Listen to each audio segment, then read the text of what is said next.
તો ગીર સોમનાથમાં વરસાદી માહોલ જામ્યો છે। કાંઠા વિસ્તારના ગામડાઓમાં વરસાદ છે તો લાંબા વિરામ બાદ વરસાદથી ખેડૂતોમાં ખુશી છે। દેવકોડીનાર ઉના વિસ્તારમાં આજે વરસાદ વરસી રહ્યો છે તો કેટલાક વિસ્તારોમાં એવો વરસાદ વરસ્યો કે પાણી ભરાઈ ગયા તો ક્યાંક ઝરમર વરસાદ યથાવત છે। લાંબા સમયના વિરામ બાદ ગીર સોમનાથ જિલ્લામાં વહેલી સવારથી જ વાદળછાયું વાતાવરણ હતું અને છેલ્લા એકાદ કલાકથી ગીર સોમનાથ જિલ્લાનો જે દરિયાકાંઠો છે ત્યાં આગળ ધોધમાર વરસાદ છે તે વરસી રહ્યો છે।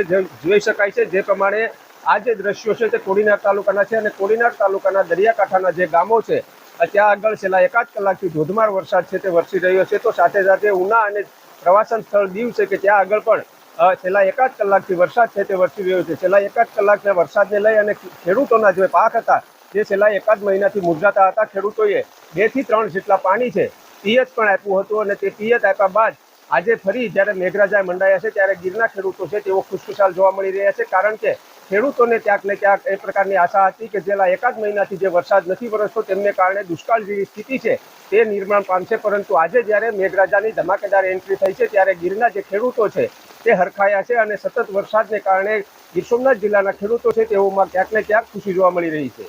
દિનેશ સોલંકી, ન્યૂઝ 18 ગુજરાતી, ગીર સોમનાથ। તો દિલ્હીમાં પણ ધોધમાર વરસાદ છે। દિલ્હી હાઈકોર્ટ બહાર ભરાઈ ગયા છે પાણી ભરાતા લોકોને મુશ્કેલી। દિલ્હીના અનેક વિસ્તારો અત્યારે જળમગ્ન થઈ ગયા છે અને એટલો વરસાદ કે રસ્તા પર જે 4 વ્હીલર છે તેના પૈડા ડૂબી જાય એટલો વરસાદ વરસ્યો છે। રસ્તા પર એટલા પાણી ભરાઈ ગયા છે તો વાહન ચાલકોને પણ થોડી ઘણી મુશ્કેલી, ટ્રાફિકની પણ સમસ્યા। દિલ્હીમાં જ્યારે વરસાદ થતો હોય છે ત્યારે ટ્રાફિક જામ થઈ જતો હોય છે। તો દિલ્હી હાઈકોર્ટ બહારના દ્રશ્યો છે કે જ્યાં રસ્તા પર પાણી ફરી વળ્યા છે। તો દિલ્હીના કાલકાજી વિસ્તારમાં પણ વૃક્ષ ધરાશાયી થયું। બાઇક સવાર વૃક્ષને ઝપેટમાં આવ્યો હતો। 2 બાઇક સવાર ગંભીર રીતે ઇજાગ્રસ્ત થયા। ભારે વરસાદના કારણે વૃક્ષ ધરાશાયી થયું હતું। આ ઘટના ઘટી છે દિલ્હીમાં, જ્યાં 2 જે બાઇક સવાર હતા તે વૃક્ષની નીચે આવી ગયા હતા।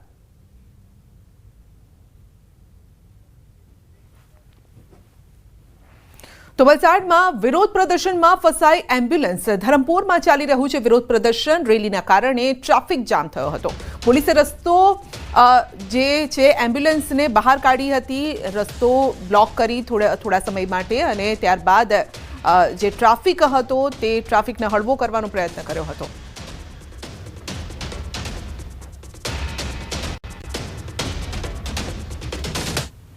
પાર તાપી રિવર લિંક પ્રોજેક્ટ વિવાદ મામલો છે। ડાંગ જિલ્લા પ્રમુખને વઘઈ નજીક રોકવામાં આવ્યા છે। સ્નેહલ ઠાકોરને પોલીસે અટકાવ્યા અને કોંગ્રેસ કાર્યકરોની પણ કરાઈ છે અટકાયત। તો વઘઈમાં વિરોધ પ્રદર્શન યથાવત છે। સ્નેહલ ઠાકોરને પોલીસે અટકાવ્યા હતા। કોંગ્રેસ કાર્યકરોની પણ અટકાયત કરી હતી।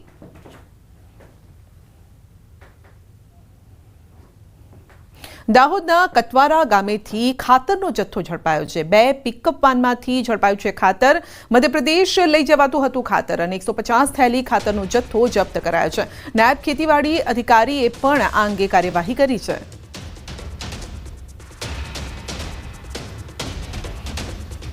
મધ્યપ્રદેશની ગાડીનો માલ છે ને એ લગભગ આપણે પીપળોદ આજુબાજુથી ભરવામાં આવેલો છે એવું લાગી રહ્યું છે પ્રાથમિક રીતે, અને ખેડૂતોને ઊંચા ભાવે બોર્ડરના વિલેજીસમાં વેચવા માટે લઈ જતા હોય એવું લાગી રહ્યું છે। છોટાઉદેપુરના ફોરેસ્ટ અધિકારી પર હુમલો। ડોલામાઇટ પથ્થરની ટ્રક પકડ્યા બાદ હુમલો કરાયો છે। હુમલાખોરો પથ્થર ભરેલી ટ્રક લઈને ફરાર થઈ ગયા। આરએફઓ, ફોરેસ્ટર આ સાથે 3 બીટ ગાર્ડ પણ હાજર હતા। છોટાઉદેપુરના જામલા રોડની આ ઘટના છે।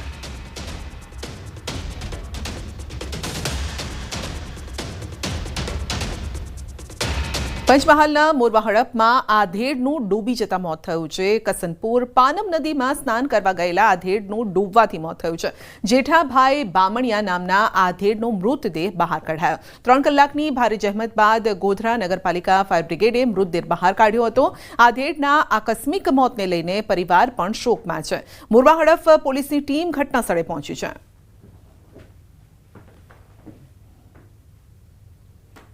અમદાવાદના નિકોલમાં હુમલા મુદ્દે ખુલાસો થયો છે. છેડતીના આરોપી હેનીલે કોર્ટમાં કર્યો છે ખુલાસો. આરોપીના એક્ટિવાને ટક્કર મારીને કર્યો હતો હુમલો. હેનીલે 5 લોકો સામે નોંધાવી છે ફરિયાદ. હુમલો અને ધમકી આપ્યા પોલીસે નોંધી ફરિયાદ.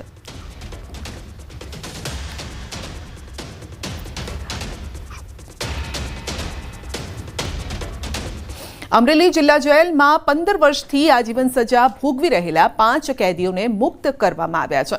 તો કેદીઓની સારી વર્તણૂકના આધારે ગૃહ વિભાગે 5ને મુક્તિ આપી છે અને રાજ્ય સરકારના માનવતાવાદી અભિગમ હેઠળ આ પગલું લેવામાં આવ્યું છે. કેદીઓ જેલ મુક્ત થતા કેદીઓના પરિવારજનો બહાર મળવા માટે ઉમટી પડ્યા અને જે સમયે ભાવુક દ્રશ્યો પણ સર્જાયા હતા.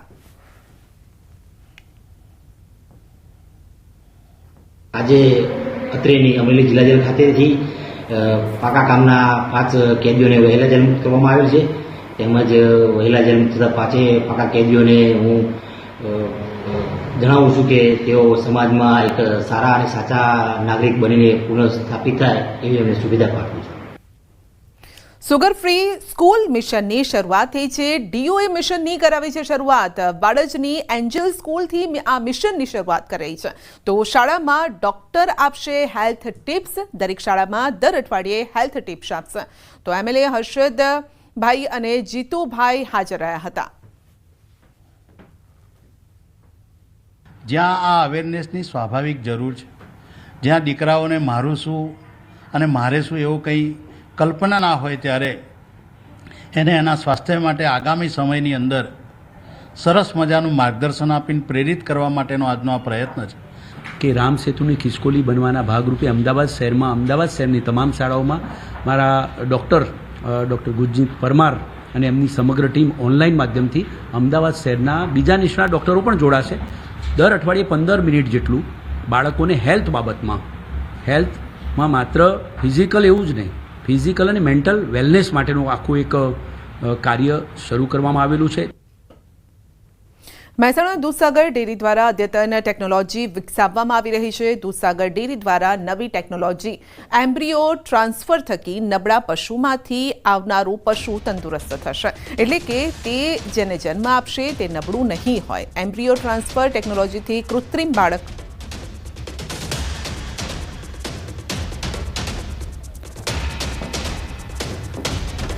તો મહેસાણાના અમે દ્રશ્યો બતાવી રહ્યા છે જ્યાં નંદાસણ નજીક દારૂ ભરેલી કાર ઝડપાઈ છે. કારના ચોરખાનામાં છુપાવ્યો હતો દારૂ અને વિદેશી દારૂની 194 બોટલ અને બિયર મળી આવ્યું છે. પોલીસે દારૂ અને કાર જપ્ત કરી છે. 2 આરોપીઓની પોલીસે ધરપકડ કરી છે. દારૂ મંગાવનાર સાગર પરમાર વોન્ટેડ જાહેર કરાયો છે.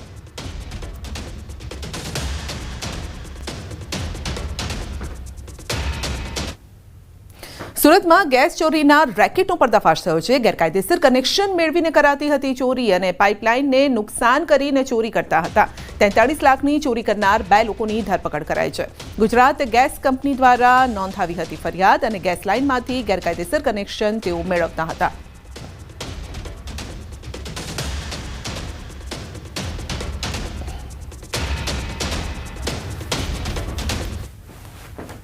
મહેસાણા દૂધસાગર ડેરી દ્વારા અદ્યતન ટેકનોલોજી વિકસાવવામાં આવી રહી છે. દૂધસાગર ડેરી દ્વારા નવી ટેકનોલોજી એમ્બ્રિયો ટ્રાન્સફર થકી નબળા પશુમાંથી આવનારું પશુ તંદુરસ્ત થશે. એટલે કે તે જેને જન્મ આપશે તે નબળું નહીં હોય. એમ્બ્રિયો ટ્રાન્સફર ટેકનોલોજીથી કૃત્રિમ બાળકના અંડકોષને લેબમાં તૈયાર કરવામાં આવે છે અને આમાં સારી ગુણવત્તાવાળી ગાય અથવા ભેંસના અંડકોષ અને સારી ગુણવત્તાવાળી ગાય તેમજ ભેંસના શુક્રાણુઓને લઈને લેબમાં ફલિનીકરણ કરવામાં આવે છે અને ત્યારબાદ તે કોઈપણ ગાયના ગર્ભમાં સીધું ધારણ કરાવવામાં આવે છે, જેથી ઉચ્ચ ગુણવત્તાવાળી ગાય અને ભેંસનું ઉત્પાદન થઈ શકે અને ત્યારે આવનાર સમયમાં તે પશુને જ્યારે જન્મ આપે તો તેનું પણ દૂધ સારું આવે, ઉત્પાદન સારું મળે. તો દૂધસાગર ડેરી દ્વારા પશુપાલકોના હિત માટે ગાયોમાં દૂધ ઉત્પાદન વધારવા માટે એમ્બ્રિયો ટ્રાન્સફર ટેકનોલોજીની શરૂઆત કરવામાં આવી છે. આ એક અદ્યતન વૈજ્ઞાનિક ટેકનોલોજી છે જેને આપણે એમ્બ્રિયો ટ્રાન્સફર ટેકનોલોજી કહીશું.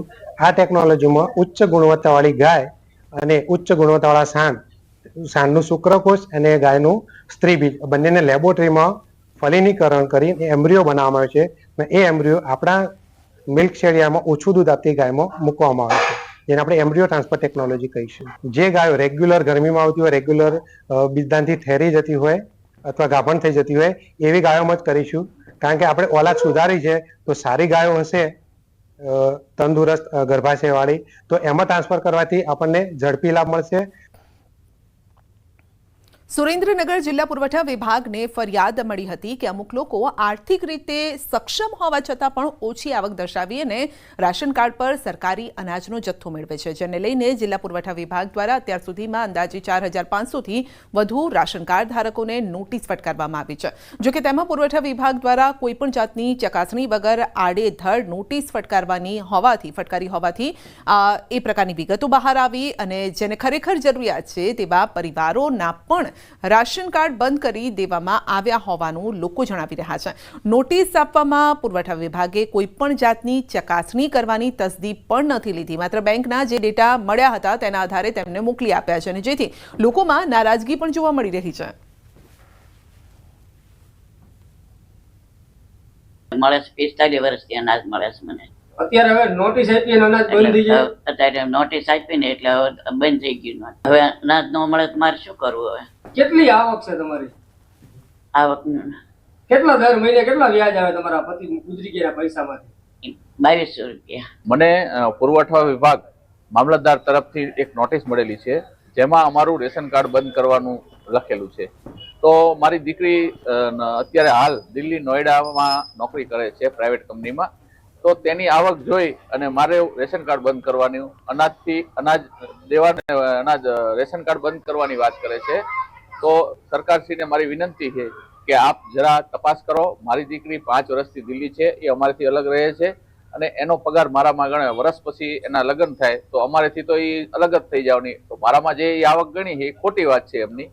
અલગ અલગ માપદંડો જેમ કે 6 થી 12 મહિનાથી સાયલન્ટ રેશન કાર્ડ ધારકો, 12 મહિના કરતાં વધુ સાયલન્ટ રેશન કાર્ડ ધારકો છે, પછી જેમની આવક એન્યુઅલ ઇન્કમ એન્યુઅલ વાર્ષિક આવક છે 6 લાખ કરતાં વધુ છે, પછી જેમનું વાર્ષિક ટર્નઓવર છે એ 25 લાખ કરતાં વધુ છે, વગેરે જેવા વિવિધ માપદંડોના આધારે જે NFSAનો લાભ મેળવે છે એવા રેશન કાર્ડ ધારકોનું હાલ વેરિફિકેશનની કામગીરી અત્રેના જિલ્લામાં ચાલુ છે. આવા તમામ રેશન કાર્ડ ધારકો છે એમને મામલતદાર ઓફિસ મારફત નોટિસની વજવણી કરી અને ત્યારબાદ એમની વેરિફિકેશનની કામગીરી જે છે એ હાલ કરવામાં આવે છે. ગુજરાત યુનિવર્સિટીમાં કોંગ્રેસનો હલ્લાબોલ. યુનિવર્સિટીમાં ચાલતા ભ્રષ્ટાચાર, ગેરરીતિને લઈને કોંગ્રેસ NSUIનો વિરોધ. Food court, rifle range, tennis કોર્ટના વિવાદને લઈને કુલપતિનો ઘેરાવ કર્યો છે. વધુ અપડેટ મેળવીશું સહયોગી સંજય પાસેથી. આપણી સાથે જોડાઈ ગયા છે. જી સંજય, શું છે આખો મામલો, શું છે અને શેને લઈને હોબાળો છે? સંજય અવાજ પહોંચે છે? સંજય સુધી અવાજ નથી પહોંચી રહ્યો. તેમની પાસે જવાનો પ્રયત્ન કરીએ, પરંતુ આપણે જણાવી દઈએ કે ભ્રષ્ટાચાર મામલે કુલપતિનો ઘેરાવ કરવામાં આવ્યો છે. ગુજરાત યુનિવર્સિટીમાં કોંગ્રેસનો હલ્લાબોલ. યુનિવર્સિટીમાં ચાલતા ભ્રષ્ટાચાર, ગેરરીતિને લઈને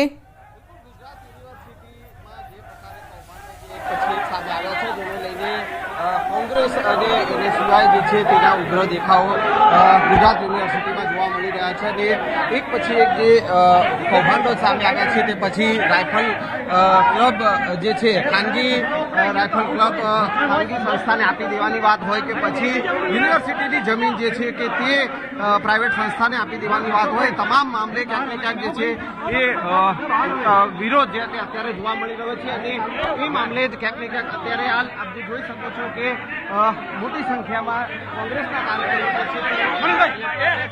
મનીષભાઈ આપણી સાથે. મનીષભાઈ,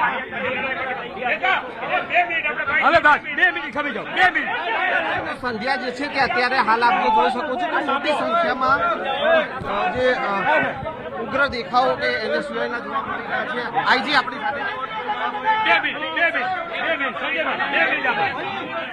સંધ્યા, હાલ અત્યારે કોંગ્રેસના કાર્યકરો જે છે તેઓ અહીંયા પહોંચ્યા છે. NSUIના જે છે હલ્લાબોલ અત્યારે અહીંયા જોવા મળી રહ્યો છે. પોલીસનો ચાપતો બંદોબસ્ત જે છે તે અત્યારે ગુજરાત યુનિવર્સિટીમાં કુલપતિની ચેમ્બરમાં અત્યારે હાલ આપ જે જોઈ શકો.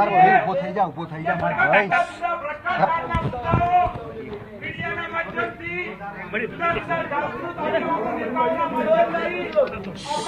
સામે આવ્યા છે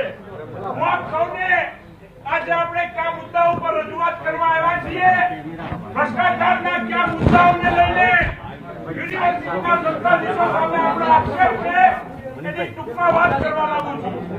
મિત્રો 2024માં ગુજરાત યુનિવર્સિટી પાસે જૂન મહિનામાં 240 કરોડની એફડી હતી. 2024માં જૂન મહિનામાં ગુજરાત યુનિવર્સિટી પાસે 240 કરોડની એફડી હતી. આજે 90 કરોડની છે. વર્ષની અંદર 150 કરોડની એફડી કેમ તોડવામાં આવી એનો જવાબ લેવા માટે આપણે આજે ગુજરાત યુનિવર્સિટી ખાતે આવ્યા છીએ. આ સાથે બીજા મુદ્દાની વાત કરું કે ગુજરાત યુનિવર્સિટીનું કન્વેન્શન સેન્ટર 22 કરોડ રૂપિયામાં બન્યું. વર્તમાન કુલપતિ એનું રિનોવેશન કરાયું. આ રિનોવેશનનો ખર્ચો 40 કરોડ જેટલો આવ્યો. તમે સાયકલ લો, સાયકલમાં પંચર પડે, મોટું પંચર